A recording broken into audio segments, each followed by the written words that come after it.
Lo dicho, buenas tardes a todos y todos. Muchísimas gracias por estar aquí. Eh, Vamos a iniciar este módulo sobre gerencia de la transformación digital en salud. La verdad es que en estos tiempos que corren ya no nos podemos zafar de la tecnología y de su influencia en todas las áreas en las que trabajamos y vivimos, ¿verdad? Definitivamente en el ámbito de la salud las cosas han cambiado en los últimos años de manera radical, no sé decirlo de otra manera mejor. Y lo que antes era una opción conveniente, y relevante, importante, sobre todo de cara a al público al que se atiende, ahora ya no, ahora ya es ineludible. Entonces, tener las mayores capacidades, las mejores capacidades para poder comprender bien de qué se trata la implementación de este tipo de herramientas, para que esa implementación sea oportuna, eh, tenga sentido, sea sostenible, eh, esté adecuadamente ubicada dentro de las necesidades que eventualmente puede tener la población en general, pues es fundamental. Eh, Probablemente pues hay momentos en los que pues se convierten en quizá un poco en demasiado protagonistas. Eh, Quizá está un poco mal que yo lo diga, que soy informático. Me parece como que me tiro una piedra en mi propio tejado, pero es la realidad. Sí, y en estos momentos a veces tengo yo la impresión, no sé qué opinarán ustedes, que este afán por informatizar, por incluir las tecnologías, está arrollando en alguna medida eh, algunos aspectos que, en mi opinión, en el ámbito de la salud son muy necesarios, probablemente más necesarios que la tecnología. En ese sentido, es muy importante que hagamos pues inversiones bien pensadas, ¿verdad? Y que comprendamos todos los aspectos necesarios de esa gerencia para que no cometamos errores, básicamente. Em, entonces el módulo pues tiene esa pretensión. Ojalá que pues con las 5 semanas que vamos a estar juntos y juntas, pues podamos abordar suficientemente todas esas aristas, ¿verdad? Y bueno, pues que lo que les pueda yo contar y lo que podamos compartir en general, pues sea de provecho para todos y todas. Este día de hoy, pues vamos a introducir en alguna medida la asignatura. Es bastante rápido y procedemos con el primer tema de inmediato. ¿Ok? Muy bien. Entonces, la agenda que tenemos hoy, pues vamos a presentar, como les digo, toda la materia. Ustedes pueden ver que de hecho ya en el aula virtual está todo, todas las semanas, para que ustedes tengan acceso desde ya a todo el material. Por supuesto, no se trata de que se lo lean todo de ya, ¿no? Hoy, en esta semana, pues apenas conformémonos con el módulo o con la semana del módulo, que para mi gusto personal es la más dura, la más árida, porque tenemos que hablar de leyes y de regulación necesariamente. Eh, ya más adelante, pues vamos a entrar en temas más prácticos, un poco más entretenidos que la semana de hoy. Vamos a definir un poquito cómo vamos a trabajar, ¿ok? Es muy importante porque al final de cuentas esto es o sea, yo me siento muy feliz y contento de estar entre ustedes y que compartamos conocimientos, pero hay una evaluación de los aprendizajes, que es algo obligatorio en este módulo. Entonces hay una serie de actividades que son calificadas y quiero explicarles un poco en qué consisten esas actividades y cómo poder trabajar sin que tengan ningún problema y que este módulo pues lo saquen súper bien, con muy buena nota. Y veremos el programa del módulo, ¿vale? Em, Antes de pasar a la revisión del módulo en general y de sus contenidos, pues sí me gustaría aclarar y someter aquí al colectivo pues algunos puntos que son muy importantes, algunos que son por políticas de la institución y otros porque son convenientes para este módulo en particular. En primer lugar, la puntualidad. Yo les ruego que sean muy puntuales, 5:30 cada sábado. Siempre vamos a dejar exactamente 5 minutos para que cualquiera que esté activando computadora y demás, pues no tenga mayor problema o teléfono. Pero sí es muy importante, más allá de que llegue a tiempo o no, que en el aula vean y pulsen el enlace de acceso a la videoconferencia. Eso es muy importante porque la participación o su presencia activa tiene que medirse de alguna manera y no nos vamos a poner a pasar lista, ¿verdad? Entonces, la única forma viable, técnicamente viable de hacer eso es viendo el registro que la propia plataforma, el aula virtual, toma de las personas que pinchan, ¿ok? Que hacen clic sobre el enlace de la videoconferencia de cada semana. Entonces, muy, muy, muy importante, se lo suplico, siempre pulsen en el enlace para entrar a la conferencia en la que estamos actualmente, ¿ok? El mismo día. No vale si lo pulsan el día anterior, no vale si lo pulsan el día siguiente, porque entonces es trampa. Entonces yo reviso las personas que hayan pulsado en el enlace el día. Si alguien tiene algún problema para estar presente, lo que sea, puede decírmelo. Puede decírmelo. Ah, mira, es que tengo turno y no pude entrar a la clase, tal. Pues eso es algo perfectamente comprensible. En esos casos, yo siempre, nomás terminamos la sesión, apenas una media hora, una hora más tarde, publico la grabación, ¿ok? La grabación de la clase. Entonces, yo tomo la asistencia o la participación si la persona hace clic en la grabación de la semana en la semana siguiente, ¿ok? Porque nadie es perfecto, obviamente cualquiera tiene algún compromiso y no está aquí interactivamente. Entonces lo puede ver la grabación y entonces yo puedo ver que vio la grabación. Lo de las cámaras, bueno, pues eso sí es una política institucional. A veces se puede, a veces no se puede, ¿verdad? Depende del contexto donde uno esté. Eh, Hay personas que yo les agradezco mucho que incluso aunque van manejando o lo que sea, pues ahí ponen su camarita. Muchas gracias porque me hacen sentir acompañado, ¿verdad? Entonces es mucho más agradable hablarle a ustedes como si estuviéramos juntos y juntas eh, que un cuadrito gris. Pero si no se puede activar por algún motivo, tampoco me molesta, no hay ningún problema. Otro tema muy importante es que a mí me gusta mucho que se interrumpa, pero así directamente, sin pedir permiso. O sea, si yo estoy diciendo algo y alguien no está de acuerdo o tiene algo que aportar, activa su micrófono y interviene en la clase y listo, ya está, perfecto. ¿Ok?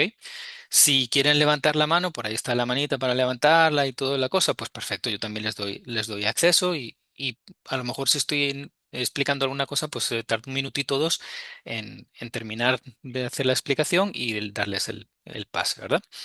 No hay ningún problema, con muchísimo gusto, de verdad, toda interrupción es muy bienvenida. Eh, el chat que tenemos en el aula virtual es nuestro canal de comunicación oficial para cualquier cosa. Si tienen alguna observación, de hecho ya hay Sandra me parece que fue, que me dijo, ay, mira que todavía está el plan antiguo porque no me había dado tiempo a publicar el nuevo programa. Ay, muchas gracias, Sandra, de verdad, por estar pendiente. Y bueno, pues con muchísimo gusto por el chat, pues cualquier cosa me pueden comentar oficialmente. Si quieren contarme algo, si quieren preguntarme cualquier cosa no oficialmente, pues aquí en estos enlaces que pueden ver en la presentación, que ya está publicada, pues está mi correo aquí encimita, ¿ok? Y este es por WhatsApp o por Telegram, cualquiera, no importa, por cualquiera de esas plataformas me encantará recibir sus mensajes. Y bueno, pues vamos a ver el módulo. Ya lo han visto, obviamente, porque aquí están. Entonces ya pulsaron el enlace de la videoconferencia que está en la semana uno, ¿ok? Pero antes de entrar en la semana uno, sí me interesa que ustedes vean algo que está aquí en la introducción y que a veces pasa un poquito desapercibido. Bueno, ya ha habido varias personas que se han presentado en el foro de presentación. Yo les agradezco mucho si quieren, ¿verdad? Es opcional decirme dónde trabajan, quiénes son, porque así eventualmente algunas de las cosas que podamos ver en las siguientes semanas, conociendo si son del sector público o sector privado, he visto que hay varias personas que son del sector privado y muchas veces casi siempre son del sector público. Si son pues del ámbito más de médicos, laboratorios y demás, pues puedo hacer algunos comentarios específicos sobre ese ámbito. Y es muy importante, yo lo que les quería enseñar, aparte del programa, que es, digamos, la estructura oficial del módulo, esta dirección o esta URL que se llama calificaciones. ¿Ok? Muy importante. Yo procuro poner las calificaciones de todas las tareas de su participación en la misma semana en la que se producen. ¿Ok? Para que no se tarden nada en saber cómo van. Cuando ustedes le pulsan, van a venir a este archivo. ¿Ok? Es una hoja de cálculo compartida en la nube. Si alguna persona tiene inconveniente en que su calificación aparezca acá públicamente, no hay ningún problema de mi parte, ningún inconveniente en llevar sus notas en privado. ¿Ok? Esta es una solución, digamos, conveniente para que haya total transparencia y que ustedes pues en todo momento estén informados e informadas de cuál es la calificación que tienen. ¿Sí? Como pueden ver, cada semana está por acá y se valora la participación, que es esto que están haciendo ustedes ahora mismo, estando aquí presentes, y cada una de las tareas o el foro que esté esta semana. ¿Ok? Y por último, el examen en la última semana, la quinta. Es un examen muy facilito. ¿Alguna duda hasta ahora? ¿Todo bien? Ninguna duda. Todo Gracias, bien, Daniel. todo bien. Genial. Todo bien. Bien. Muy bien. Bueno, pues en el Moodle ya pueden ver que están las 5 semanas. Como les contaba, a mí me gusta compartirles desde el principio todo el contenido por si les interesa algo en particular que desde ya me puedan ir preguntando, puedan ir investigando por su cuenta. Todas las semanas pues tienen debajo este banner de clase sincrónica pues el enlace, ¿ok? Este es el que yo necesito que ustedes pulsen. Y aquí debajo pues van a ver las grabaciones. Debajo del enlace de la clase pues van a ver las grabaciones según se vayan produciendo. El día de hoy, pues como ven, aquí hay un montón de documentos terribles. Vamos a revisar varios de ellos. ¿Ok? No todos no, porque no nos da tiempo. Sin duda alguna sería demasiado. Pero ahora los vamos a revisar. Y al final del todo está la tarea de esta semana, que es el foro. ¿Ok? Luego, luego que cuando terminemos el contenido, pues les explico un poquito más sobre este foro. En la segunda semana ya entramos un poco a la parte más práctica, pues vamos a hablar de cómo se construyen o cuáles son las piezas necesarias para construir un sistema de información en condiciones, ¿verdad? Para el ámbito de la salud. Y también vamos a hablar de algunos aspectos relevantes como el tipo de tecnología que nos va a convenir utilizar dependiendo del contexto y, por supuesto, no puede faltar de inteligencia artificial, ¿ok?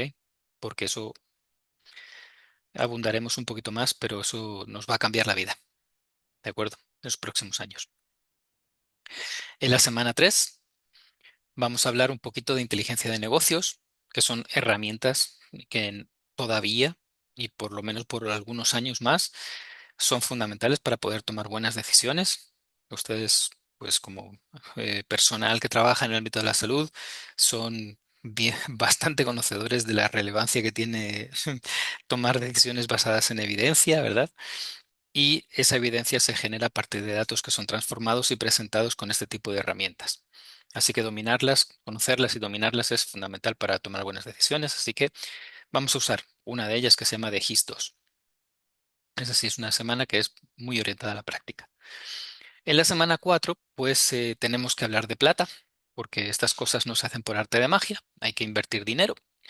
Y la mejor manera de hacer ese tipo de inversiones, que suelen ser muy, muy, muy importantes, no estamos hablando de 2 centavos de dólar, sino probablemente cientos de miles o casi millones.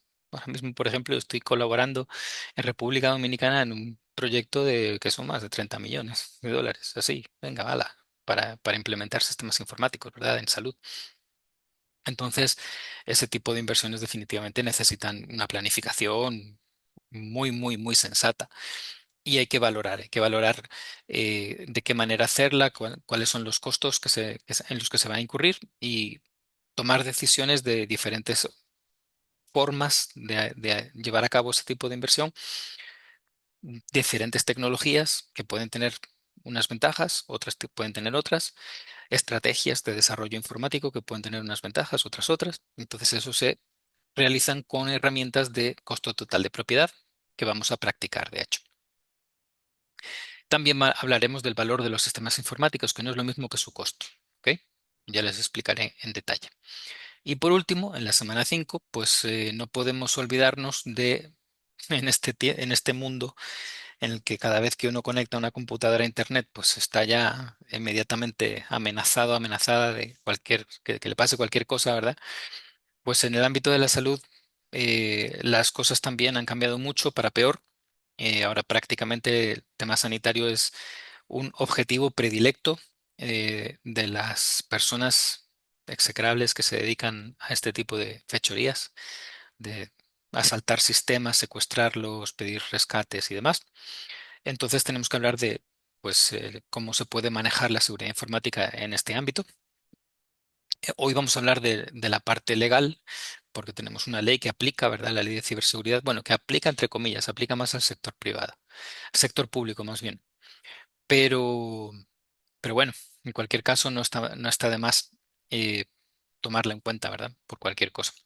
Y por último, en esta última clase, pues ya queda abierto la evaluación, que es un examen que se hace aquí mismo en el Moodle. Es un examen súper sencillo. Todo el mundo saca más de un 8 por ahí, entre 8, 9 y 10. Así que lo pueden hacer con todos los materiales. Aquí están los enlaces para que no tengan ni siquiera que ir a buscarlos de las presentaciones. Todas las preguntas están basadas en el texto o en el contenido de las presentaciones, no tienen nada que investigar. Y por supuesto lo pueden hacer con todo tipo de apoyo, ¿verdad? Incluso lo pueden hacer entre varios y varios conectados al mismo tiempo. Eso no es ningún problema, ¿ok? Que se ayuden entre sí, pues está perfectamente permitido. Y eso sería todo el módulo. Cabe decir que en esta ocasión, pues vamos a tener entiendo, la posibilidad de poder tener las 5 semanas de corrido, ¿verdad? No tenemos ninguna vacaciones en medio que nos puedan eh, incomodar o que puedan ampliar los plazos para algunas de las tareas. En ese sentido, sí les voy a pedir o les voy avisando que como son una tarea por semana, es muy importante que no se retrasen, ¿sí? Las tareas tienen además una fecha definida.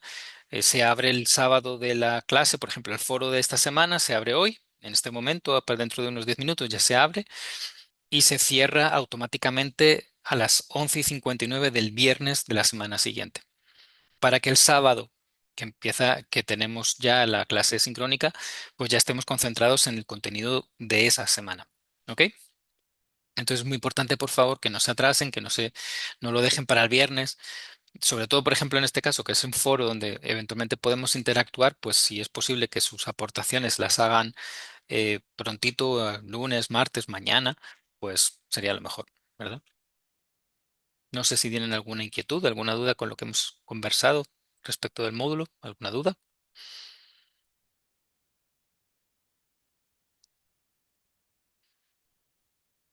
¿No? ¿Todo bien? Todo bien, ingeniero, gracias. Perfecto, Todo perfecto, bien, todo bien. perfecto, muy bien. Muy bien, ¿no? Pues entonces pasamos directamente al grano, ¿verdad? Esta semana pues nos vamos a dedicar a revisar pues el contenido en general de toda la legislación o regulación, normativa, lineamientos que aplican al ámbito de la salud, ¿ok? En temas de tecnologías. Hay algunos elementos, algunos instrumentos que son específicamente del ámbito de la salud, aquí los pueden ver, y también tenemos una serie de, digamos, de instrumentos técnicos jurídicos, que es así como se llaman oficialmente, que aplican en general, pero que particularmente han empezado a tener una serie no sé, como de direccionamiento o posibilidades de vinculación mucho más estrecha con temas de salud de que lo que podría haberse supuesto cuando se elaboraron, ¿ok? Así que en ese sentido sí es importante que revisemos algunos de esos instrumentos técnicos jurídicos generales.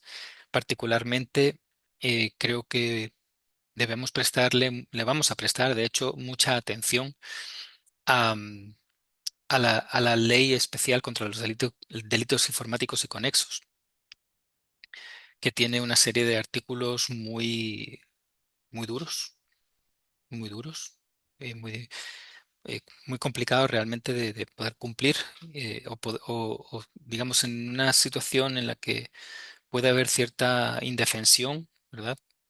O problemáticas para poder saber que hay seguridad jurídica, pues algunos de estos artículos, como vamos a ver, pues pueden ser utilizados de manera bastante difícil, ¿verdad? Contra la gente. También tenemos una ley nueva que ya empieza a tener algo más de impulso, que es la Ley de Protección de Datos Personales. La vamos a ver algunos de sus artículos. Y bueno, la Ley de Acceso a la Información Pública, sobre todo porque fue la primera ley que de alguna manera presentó el expediente electrónico y la información en salud como algo importante, confidencial, que debía ser preservado por un lado, y que daba la propiedad de la información al paciente, sobre todo, ¿verdad? Entonces vamos a revisar un poquito de por acá, de la Ley de Acceso a la Información Pública y también de la Ley de Deberes y Derechos de los prestadores de servicios de salud y de los pacientes. ¿Ok?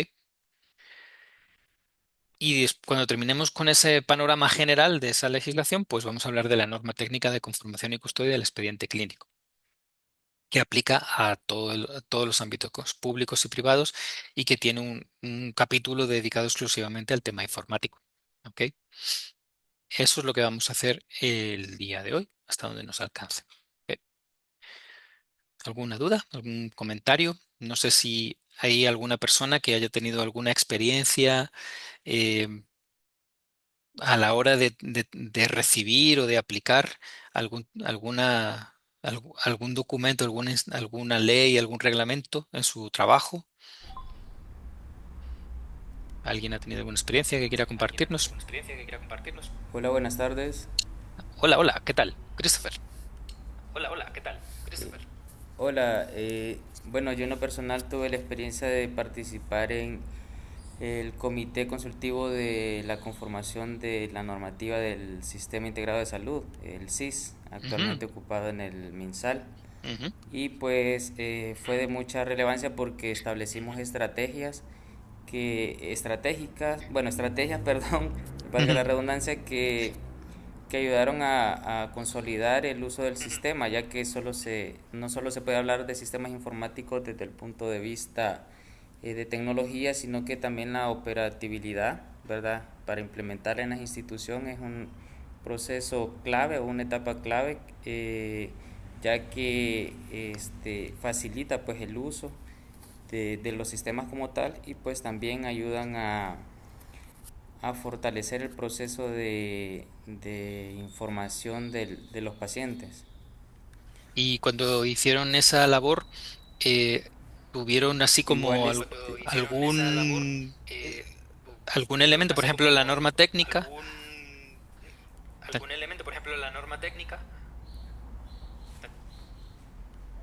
sí, bueno, al principio solo se nos había dado la directriz de implementar los módulos que iban desarrollándose, pero a Ujú. medida de la implementación nosotros tomábamos a bien establecer estrategias, por ejemplo, qué pasaría si el sistema falla, ¿verdad? Bien. No había como un plan contingencial de resguardo de información. Igual el choque de sistemas ya establecidos en el ministerio, pues hacía que nos viéramos en la visión de establecer estrategias que compararan los datos, es decir, datos de producción, por ejemplo, para mencionar el CIMO, la información del Ujú. CIMO a veces no empezaba a cuadrar con información registrada en el SIS como tal, versus la parte física. Entonces fue un proceso medio engorroso, pero sin embargo, pues cuando logra integrar la parte de estadística, la parte de tecnología, la parte operativa y sobre todo la parte de calidad, creo que son pilares esenciales en moldear lo que es un sistema tecnológico o digital. Correcto. No, no, la verdad es que es un esfuerzo importantísimo y homogeneizar la información no es nada sencillo. De hecho, hablaremos de eso en la semana donde vamos a ver herramientas de inteligencia de negocios. Eh, pero bueno, muchísimas gracias por el aporte. La verdad es que me alegro mucho que se conformara ese comité y sobre todo, bueno, pues yo como estuve involucrado en el precursor del SIS que se llamaba Sistema Integral de Atención al Paciente y conozco a muchas de las personas que han estado con el SIS, así que he El visto SIAP. cómo el SIAP, ajá, y he visto cómo se ha ido implementando y muy contento, la verdad, de ese alcance. A lo mejor no hubiera hecho algunas cosas que se han hecho, pero sobre gustos, los colores. Correcto. Así que nada, muchas gracias, don Christopher. No sé si hay alguna otra aportación por ahí. Bueno, No. Bueno, pues comenzamos con el baile. Vamos a empezar a hablar de la Ley de Deberes y Derechos de los Pacientes y los Servicios de Salud. Bueno, antes de que comencemos a hablar de eso, como son un montón de instrumentos, ¿verdad? O sea, solo en enlaces y en documentos acá, pues puede haber perfectamente 20 o más. Obviamente leerse todo eso es imposible, no tendría ningún sentido. Entonces yo ya les hice una, una chuleta que llamamos ahí donde yo soy originalmente, que es sacar exactamente los artículos que van al grano, ¿ok? Si estamos hablando de herramientas informáticas para aplicarlas en el ámbito de la salud, pues qué articulado realmente puede tener una relación o una referencia o un uso específico en este ámbito, porque no nos vamos a poner a leer todo, ¿verdad? Obviamente, si ustedes van a asumir la responsabilidad de administrar sistemas informáticos o de impulsar sistemas informáticos en salud, pues sí deberían leer todo, ¿verdad? Pero por lo menos con este propósito que nos trae acá, con estos articulitos que yo les he puesto acá en este resumen, pues vamos a tener más que de sobra. Entonces comenzamos con la Ley de Deberes y Derechos de Proveedores de Servicios de Salud, algunos artículos interesantes, los más interesantes. El primer artículo relevante es el artículo 20, en el sentido de que eh, no es la primera ley que, como les decía, la primera ley que propone o asegura que el expediente clínico es un dato confidencial, es la Ley de Acceso a la Información Pública. Pero la Ley de Acceso a la Información Pública es una ley que aplica al sector público exclusivamente. En cambio, la Ley de Deberes y Derechos de los Pacientes y los Prestadores de Servicios de Salud es una ley que aplica a todos los ámbitos. Y no solo eso, es una ley que en su artículo 62 dice que son de carácter especial sus artículos. ¿Ok? Es decir, que es una ley que se sobrepone a cualquier otra legislación que pudiera existir de un rango normal. Aquí puede haber, digamos, colisiones con otras leyes de carácter especial, como por ejemplo la ley especial contra los delitos informáticos y conexos. ¿Ok? Pero comencemos por este lado que es lo más fácil. Entonces, estábamos en el artículo 20 y en el artículo 20 ya nos dice que los expedientes son datos confidenciales. ¿Ok? Y por tanto ya iban a aplicar una serie de medidas un poquito más extraordinarias que si fueran datos cualquiera. Entonces, toda la información relativa a diagnóstico, tratamiento, estancia, pronósticos, bla, bla, bla, no pueden divulgarse, salvo que haya una autorización escrita, ¿ok? Del paciente o de la persona que sea responsable de ese paciente. La única excepción es que pueda haber una razón legal o médica imperiosa, o sea, si hay una emergencia médica, ni más ni menos. O porque hay una orden de un juez, o porque la Fiscalía General de la República secuestra el expediente porque está investigando un delito, básicamente. Si no, nadie puede divulgar esa información. ¿De acuerdo? Primer artículo relevante. Siguiente artículo, el 33, inciso D. En el 33, aquí ya nos aterrizan cuál es nuestra responsabilidad a la hora de administrar estos datos. Nos dice que cualquier prestador de servicio de salud, respecto al expediente, tiene que custodiar dicho instrumento adoptando las medidas técnicas y procedimientos para su resguardo, protección de datos, contenidos y que no haya destrucciones o pérdidas. ¿Ok? Ya en esta ley nos dicen que si ustedes van a dar consultas, si ustedes van a manejar expedientes, ustedes como parte de un proveedor de servicios de salud, tiene la obligación de custodiar esos datos que tiene usted. No importa si son papeles, no importa si son datos informáticos. De cualquier manera, eso forma parte de un expediente clínico y usted está obligado a custodiarlo, resguardarlo, protegerlo y evitar cualquier cosa que le pase. Hasta que no llegó esta ley y la... Adelante, Wendy. Hola, sí, yo Hola. solamente quería aportar ese de que yo trabajo dentro del Seguro Social. Cuando Ujú, estoy dando mi consulta clínica, pues hay un apartado en el expediente digital que dice atenciones brindadas al paciente y ahí pues puedo ver qué atenciones se le han dado en el mes, en el año, de qué padecimientos tiene. Solo quería comentar que puedo ver cualquier consulta, excepto las consultas psiquiátricas. Cuando yo quisiera ver, por ejemplo, un paciente que ha tenido un ingreso en el Policlínico Arce o ujú. está siendo visto por el área de psiquiatría, a esa atención yo le doy clic, pero me dice que la atención no se puede visualizar. O sea, también, o sea, dentro de la red tenemos ciertos resguardos de Limitaciones. algunas limitaciones de algunas enfermedades que no se pueden dar a conocer así Ujú. tan abiertamente, ¿verdad? Como son las enfermedades psiquiátricas. Solamente eso. Muchas gracias por el aporte. Sí, efectivamente, hay norma interna en algunas instituciones, como por ejemplo el seguro. De hecho, les he compartido por ahí la norma del expediente clínico del Seguro Social, que es un poquito diferente.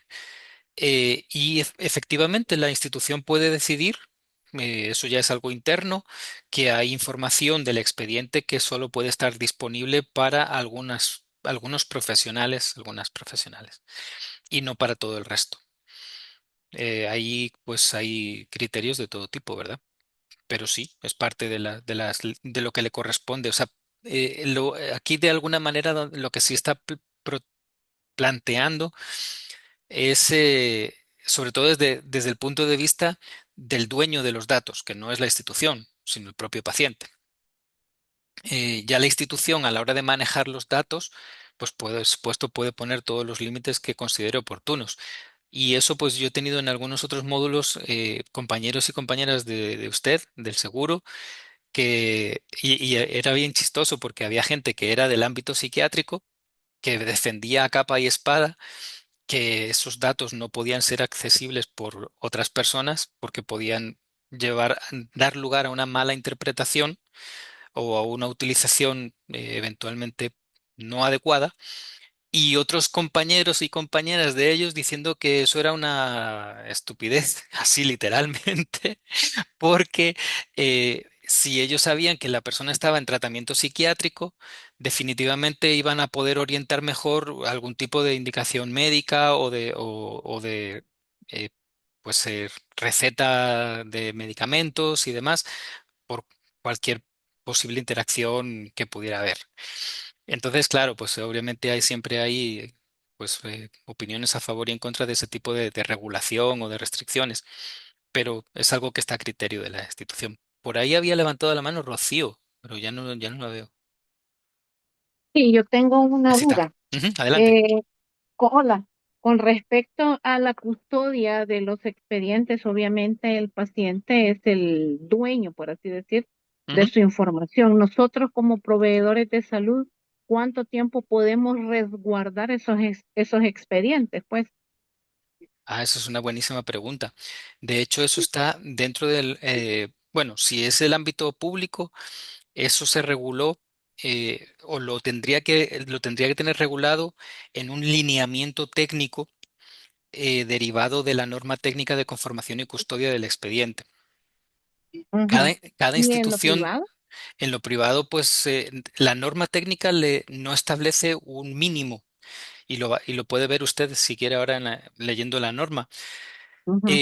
Sí, bueno, me parece recordar que en el reglamento, No sé, tengo no la sé, idea que eran tengo la idea que cinco cinco años o años, no creo que sé eran si se cinco, ha sí. cambiado. No, creo que eran 5 años como mínimo. Y eso, de hecho, generó, por lo menos en el ministerio, cuando estaba todo en papel, todo, absolutamente todo, un colapso total. Porque lo que se hacía año con año era, bueno, o sea, era algo que se denominaba eufemísticamente depurar el expediente, pero Ujú. era votar. Prácticamente dejaban pelado el folder y solo se quedaban con la hoja de identificación del paciente, ¿verdad? Ok. Y eso generaba un montón de problemas, pero a partir de que se aprobó la Ley de Acceso a Información Pública y su reglamento, que es donde lo van a ver, que está definido que se tiene que preservar, pues todo el mundo tuvo que guardar los expedientes a como diera lugar y no había ni lugares, ni anaqueles, ni estanterías, ni folder suficiente para guardarlo todo. Y, y bueno, de hecho, hubo problemas incluso pues de que las cajas con los expedientes estaban en los pasillos, al alcance de cualquiera que pasara por ahí. Y por cumplir con una cosa, pues se puso en riesgo otra, ¿verdad? Que era la privacidad del El acceso a esa acceso. información. Ujú. Ujú. Bueno, gracias. Con mucho gusto. Al final la Yo tengo una solución, duda, eh, perdón. solo termino de comentarle algo a Sí, claro. Rocío. Al final la solución que todo el mundo, o sea, por un lado hay la preservación era algo importante, pero el problema más grave era el papel, básicamente el manejo de papel. Cuando estamos hablando de expedientes clínicos electrónicos, eso no tiene mayor relevancia porque la información del expediente clínico Exacto. no es significativamente grande, salvo que estemos hablando de imágenes médicas, como para poderla preservar todo el tiempo del mundo mientras viva la persona. Entonces, cada vez que se planteaba digamos, ese conflicto, ¿verdad? De qué hacemos con todos estos expedientes, pues lo que hay que hacer es progresar lo más pronto posible en su digitalización. Ujú. Y así se resuelve de raíz el problema, ¿verdad? Pero claro, eso se dice muy fácilmente. Ah, sí, sí, venga, hagamos todos los expedientes digitales, implementemos el SIS por todos lados. Y eso pues ha tardado más de 15 años en lograrse y todavía falta. Así que de fácil y corto nada, y de barato tampoco, ¿verdad? Ujú. Gracias. Mucho gusto.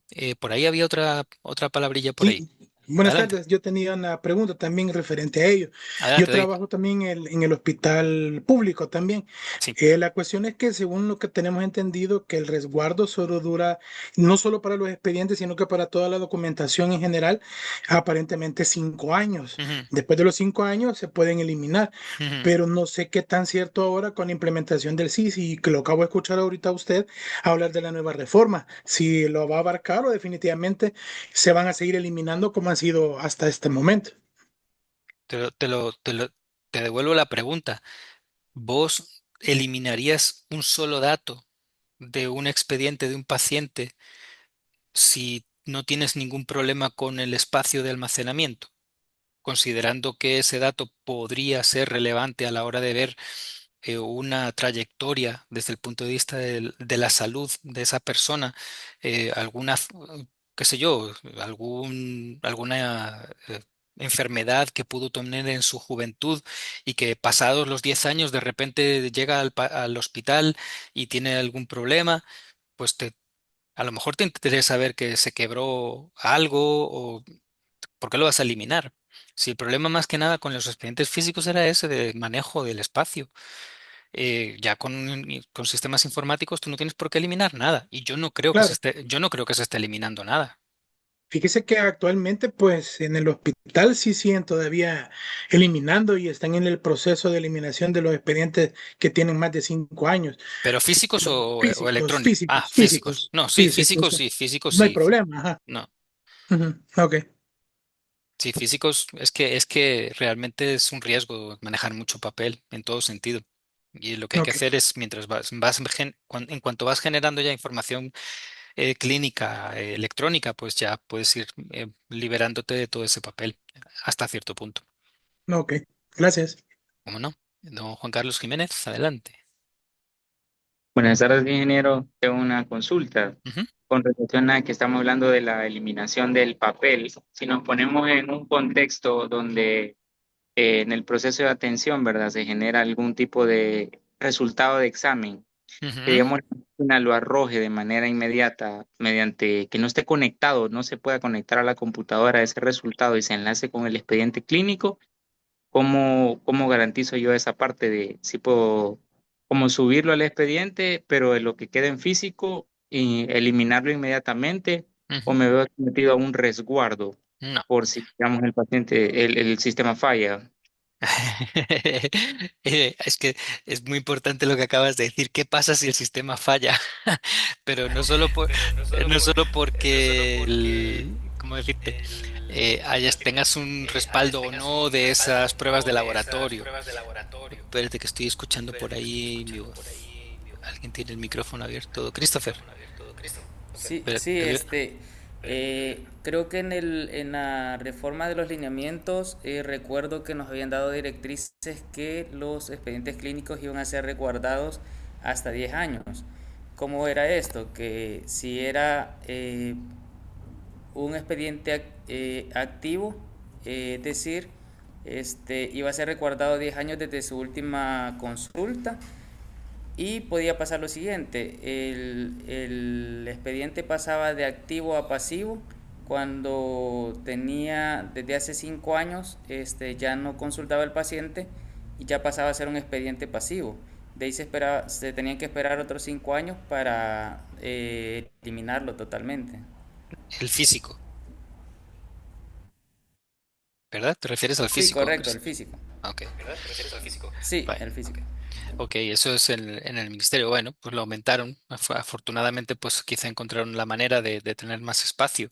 Pero para responderle a Juan Carlos, con respecto a las pruebas de laboratorio y demás, se supone que tiene que pasarse al expediente salir del expediente físico y pasarse al electrónico. Y si no, digamos, la máquina de laboratorio no lo hace de manera automática, tendría que haber alguna forma, algún ser humano por ahora haciendo esa digitación y entonces sí te puedes eliminar el papel. Ya se encarga el sistema, por decirlo así, lo vamos a ver de hecho cuando hablemos de ciberseguridad, de hacer respaldos, de tener copias de respaldo para que no haya ninguna pérdida de información. ¿Ok? Entonces el sistema el de expediente clínico electrónico es el que tiene ya algunas medidas para poder tener ese plan B de acceso a la información en caso de que haya algún tipo de pérdida en producción. Y siempre tienes un segundo sistema. Pero, eh, ningún sistema es infalible, ni siquiera cualquier alternativa electrónica es infalible y ha habido ocasiones, en- bueno, todas las semanas hay noticias y cuando veamos el tema de ciberseguridad lo vamos a conversar bueno, pues de hospitales privados del primer nivel que tienen sistemas absolutamente fantásticos, ¿verdad? Carísimos, y de repente pues vienen un ataque de ransomware, lo secuestran y tienen que apagar el sistema básicamente y volver al papel, ¿sí? O sea que al final hay ocasiones en las que tu alternativa viable es la física. Y luego te toca, cuando restauras el sistema, te toca volcar todo lo que hiciste físicamente a las pantallas para que no pierdas toda la información en el sistema de expediente clínico electrónico, ¿verdad? O sea que te obligan a hacer un poco doble trabajo, pero así es como están las cosas. Gloribel, Hola, buenas noches, ingeniero. Sí, buenas noches. solamente un comentario dándole continuidad con lo del fallo, ¿verdad? Ujú, Del sistema y todo eso en base a los resultados de los exámenes. Bueno, en el caso de como hospital, cada unidad tiene su forma de trabajar, ¿verdad? Pero en ese caso, cuando hay falla, digamos, en en la unidad donde yo trabajo, en el Seguro Social, lo que hace también es ese papel llega a archivo clínico. Ujú. Entonces, archivo clínico es el encargado, en este caso, pues, escanearlo para que le aparezca en el sistema al médico. En algunos lados así lo hacen también. Entonces, para que todo sea también escaneado o en el momento de que quizás, como dice el compañero, de alguna falla de introducir los resultados, lo hacen en físico, entonces luego el archivo clínico llega en físico y él es el encargado de escanearlo. Ok. En algún, ujú.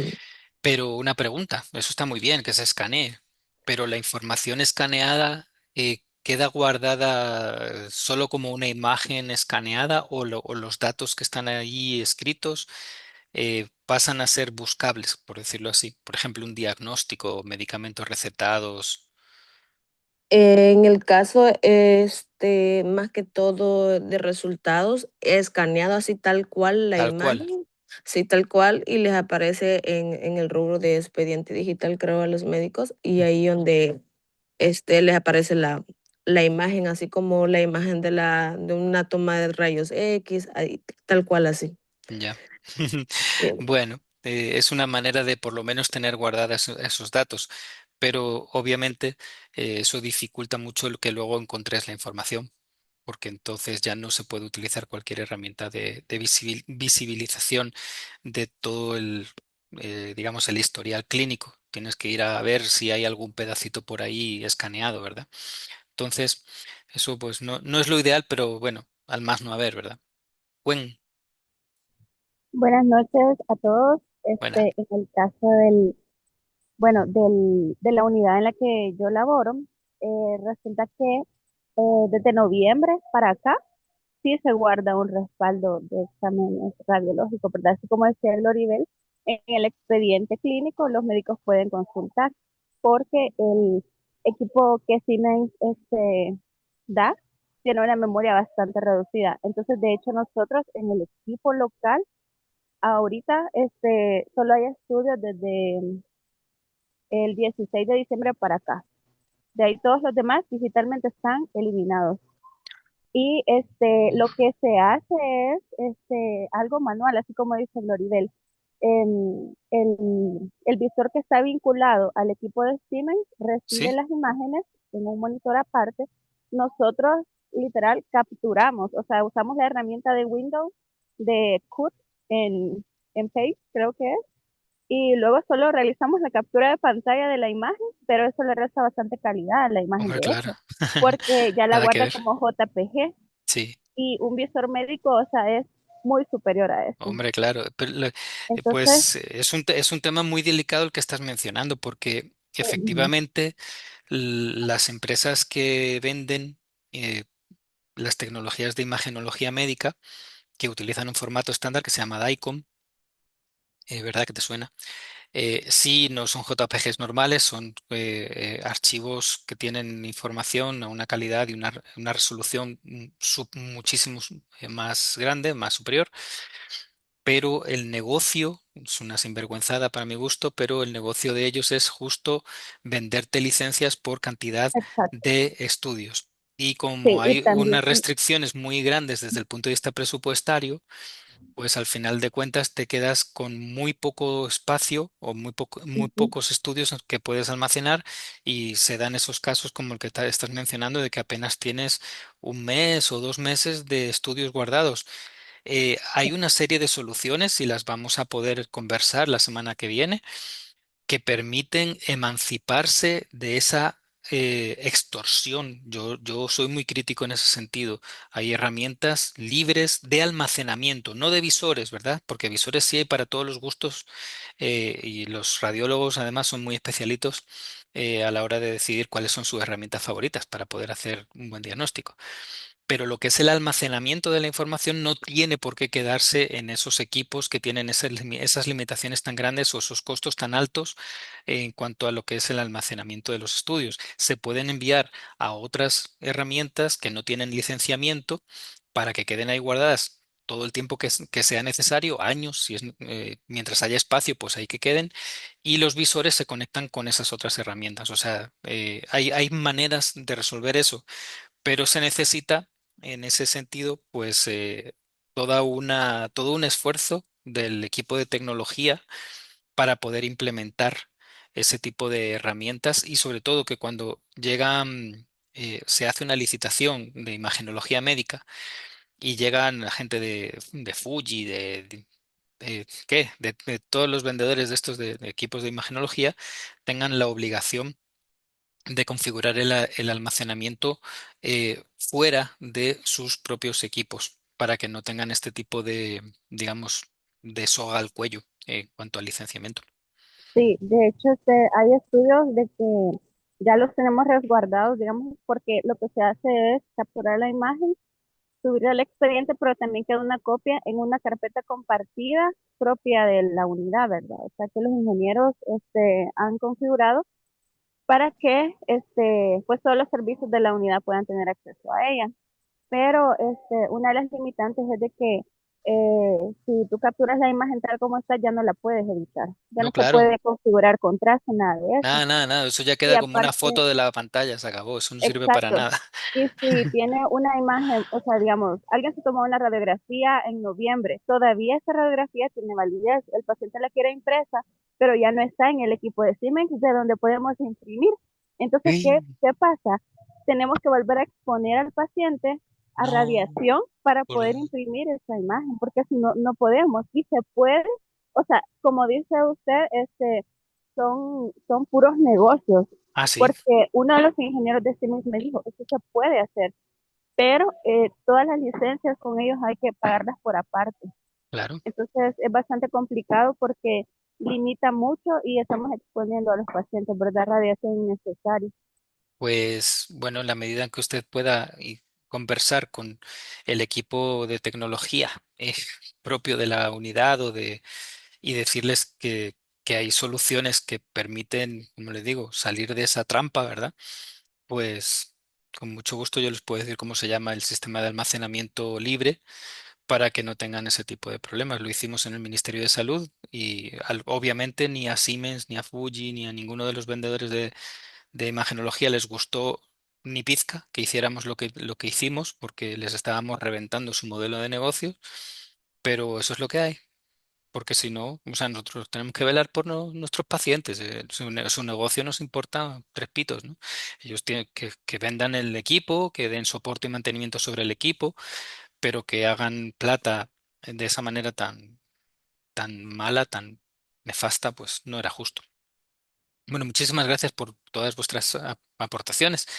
Voy a seguir un poquito con esto y seguro que va a salir ahora un poquito más de problemas. Ya van a ver. Y solo hemos hablado de la custodia. Ok, aparte del 33D, vamos a ir al 42. El artículo 42, aquí lo vamos a ver. Eh, Lamentablemente, pues la ley, aparte de que te da obligaciones, te dice qué pasa si no cumples. Y bueno, pues particularmente en el artículo 42, en la letra G, te dice qué pasa si se dañan, se alteran, se extraen hojas del expediente clínico de un paciente. Esto está obviamente en una redacción de tiempos, digamos, pretéritos, cuando estaban hablando sobre todo de expedientes clínicos físicos, ¿verdad? Es un, es, es una infracción grave, ¿ok? Grave. Dañar, ocultar, tal, es una infracción grave. Ahora vemos qué pasa con las infracciones graves. Y también, por primera vez, se habla de la difusión pública, y esto es muy importante porque por eso está en verdecito, qué significa difusión pública de la información médica y clínica del estado de salud de un paciente. Porque aquí depende de muchas cosas. Porque público no significa que lo agarre un youtuber y lo airee al mundo entero, ¿verdad? Difusión pública es que esa información salga del contexto de la atención entre el proveedor de los servicios de salud y el paciente atendido. A partir de que hay otras personas no involucradas en ese proceso de atención, que estén conocedoras de esa información, que es confidencial, ya se puede considerar que es una difusión pública.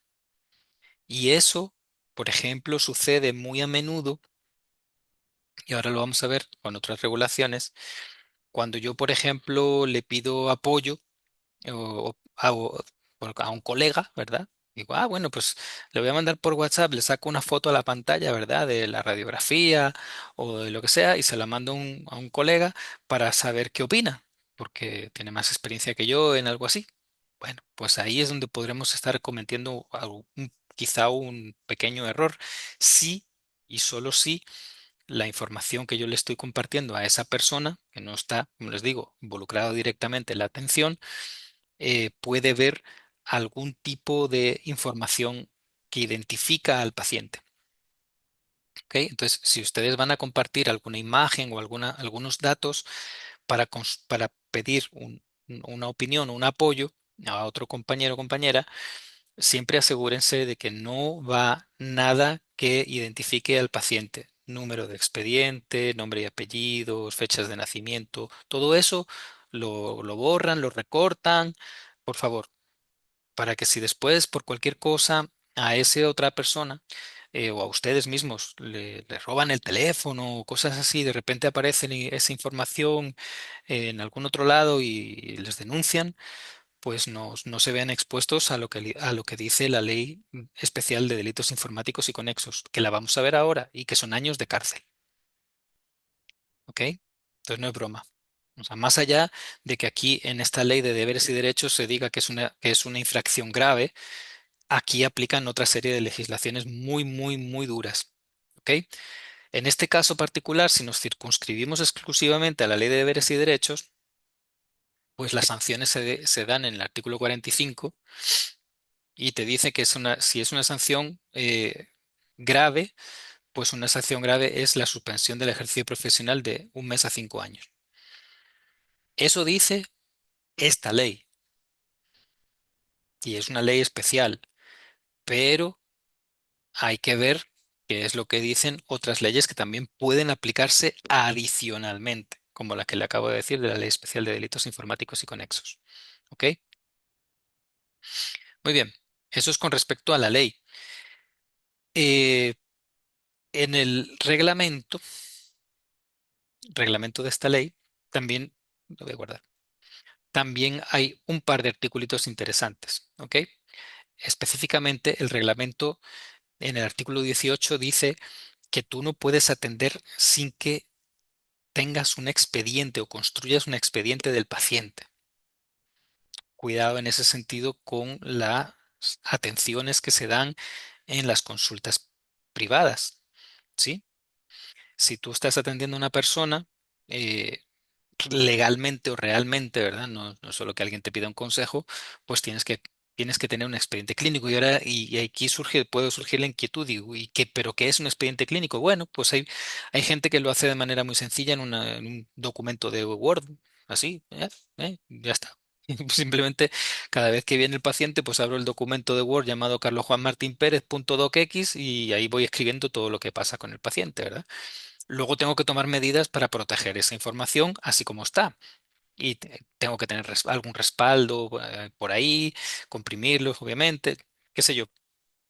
Pero siempre tengo que tener algún elemento que me permita tener un historial de esas atenciones que estoy dando. Buenas noches. Ya te doy paso, Juan Carlos. Solo termino con esto. Termino nada más con este artículo y lo demás. Dice que el expediente puede ser de cualquier manera, ¿ok? Papel, informático, soporte. Aquí hay tres palabras muy importantes.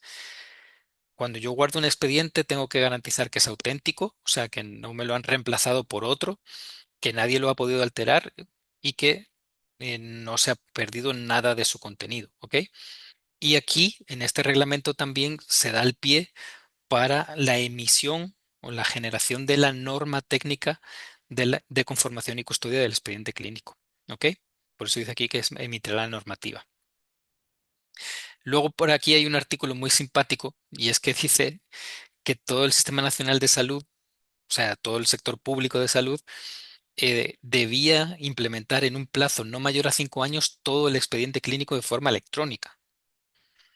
Eso se dijo cuando se promulgó este reglamento y el reglamento tiene de fecha, por aquí está, 24 de abril de 2019. O sea, que el SIS y todo lo demás tendrían que haber estado ya implementados en todos los niveles, en todas las instituciones públicas de salud en el 2024.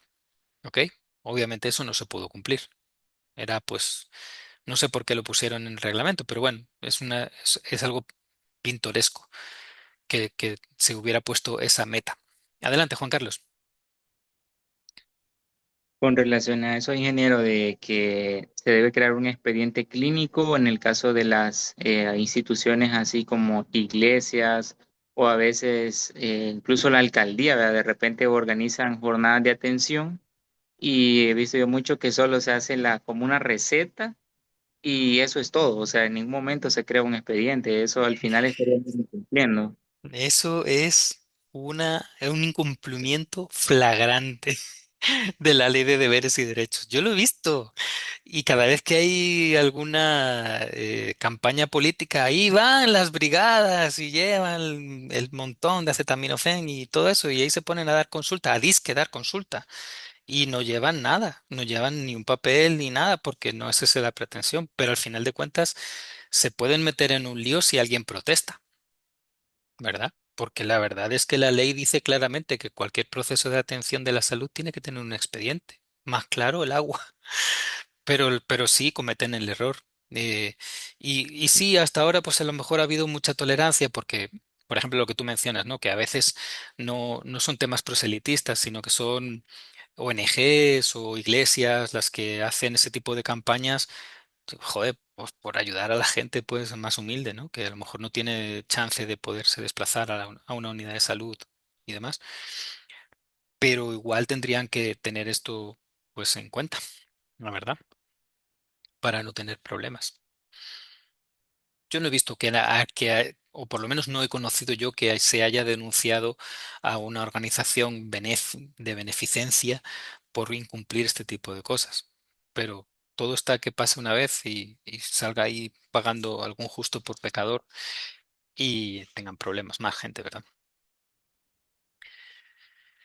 Bueno, vamos a hablar ahora un momentito de la Ley de Acceso a la Información Pública. Esta sí no es una ley eh, de ámbito general, sino que se circunscribe al ámbito público, pero es muy interesante porque es la primera vez que se define o se describen o diferencian los diferentes tipos de información.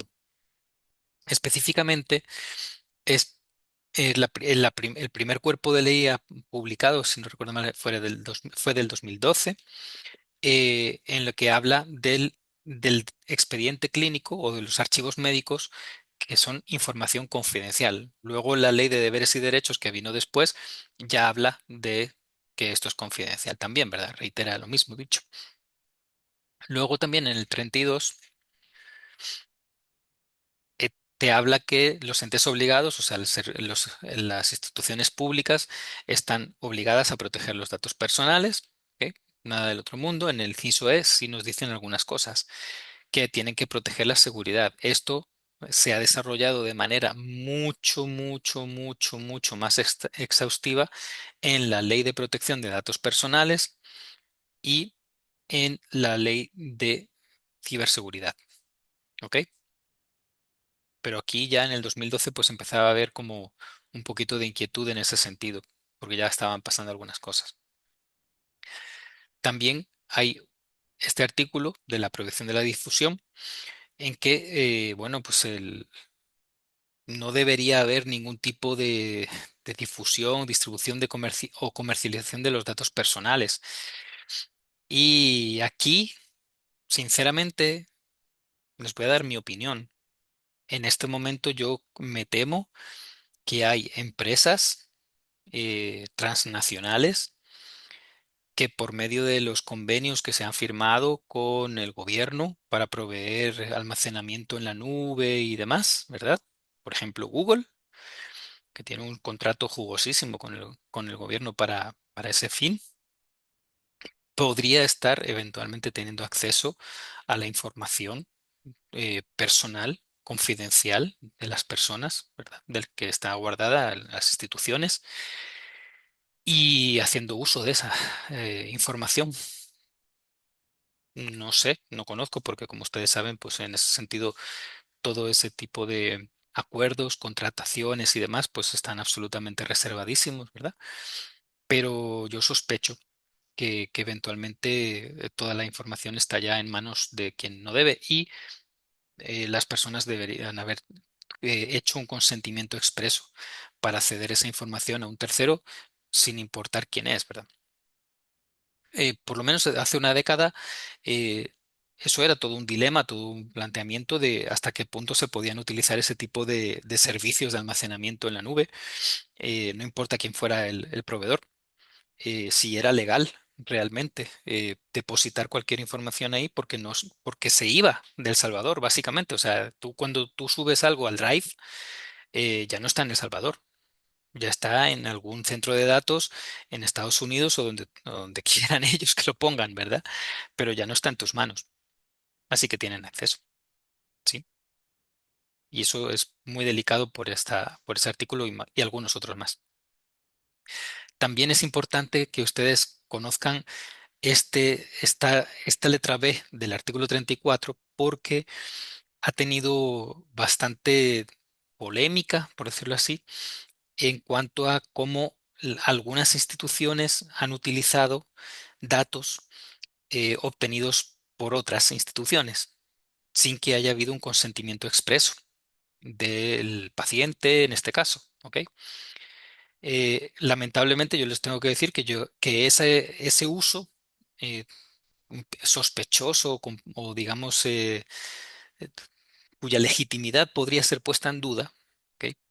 Ya sucedió en 2015, 2014, 2015. Empezó a haber una petición de acceso a la información de la ficha familiar, particularmente, por parte de la Secretaría Técnica de la Presidencia.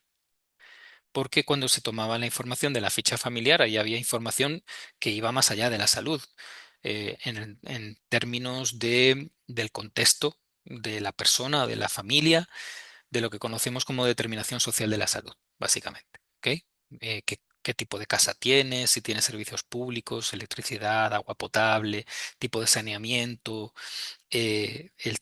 la construcción propiamente del hogar, etcétera, etcétera. Y todas esas variables tan interesantes desde el punto de vista sanitario, porque obviamente eso ayuda mucho para poder orientar adecuadamente una atención médica, era fundamental, era glorioso, información valiosísima para poder hacer una evaluación de las condiciones de la familia a la hora de ser sujetos de subsidio.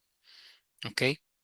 Y ahí empezamos con los problemas, porque esa información había sido tomada por profesionales de la salud, promotores, enfermeras, auxiliares de enfermería o incluso los doctores que formaban parte de los ECOs, ¿ok? Antiguos ECOs. Y de repente, pues esa información acababa en presidencia para tomar decisiones que nada que ver con la salud. Obviamente, pues ahí hubo todo tipo de opiniones. Yo por lo menos siempre me expresé en contra porque a mí me parecía que se estaba abusando de esa información. En ningún momento el promotor de salud o lo que sea con la tablet le decía a la persona, oiga, mira, a usted le importa que esta información llegue a presidencia para ver si le dan el subsidio? Nunca jamás decían eso, ¿no? Entonces había bueno, cierta problemática ahí, pero se protegieron las instituciones desde el punto de vista legal introduciendo este articulito. Y es que cuando hay instituciones que están trabajando en el ejercicio de sus facultades, entonces no hay problema. No le tengo que pedir permiso a la persona. Entonces, esto es lo que, bueno, digamos, de manera informal podemos llamar una puerta de atrás, ¿ok? Es una manera de eh, darte permiso para no meterte en un problema si te denuncia la persona, ¿verdad? Pero había abogados, abogadas, personal de regulación y también algunas personas como yo también que pensábamos que esta letra que se puso acá podía ser abusada muy fácilmente, ¿sí? Y no era correcto, pero mi misión es explicarles que aquí está y que efectivamente si ahora mismo existe trasiego de información entre instituciones públicas, está expresamente autorizada en la ley. ¿Ok? Muy bien, para que ustedes lo sepan. ¿Algún articulito más? Por ejemplo, eh, bueno, aquí que las instituciones públicas tienen que mandarle al Instituto de Acceso a Información Pública qué tipo de información personal o confidencial manejan. Eso es no, nada del otro mundo. Casi nadie lo cumple, pero ahí está en la ley. Y bueno, pues que todas las personas tienen derecho de acceso a toda la información que tienen las instituciones públicas sobre sí mismas. ¿Ok? Este artículo y sobre todo el reglamento fue el que desató esa tormenta perfecta de expedientes por todos lados, porque a partir de aquí, primero ya no se podían eliminar los expedientes y segundo el paciente lo podía pedir cuando quisiera.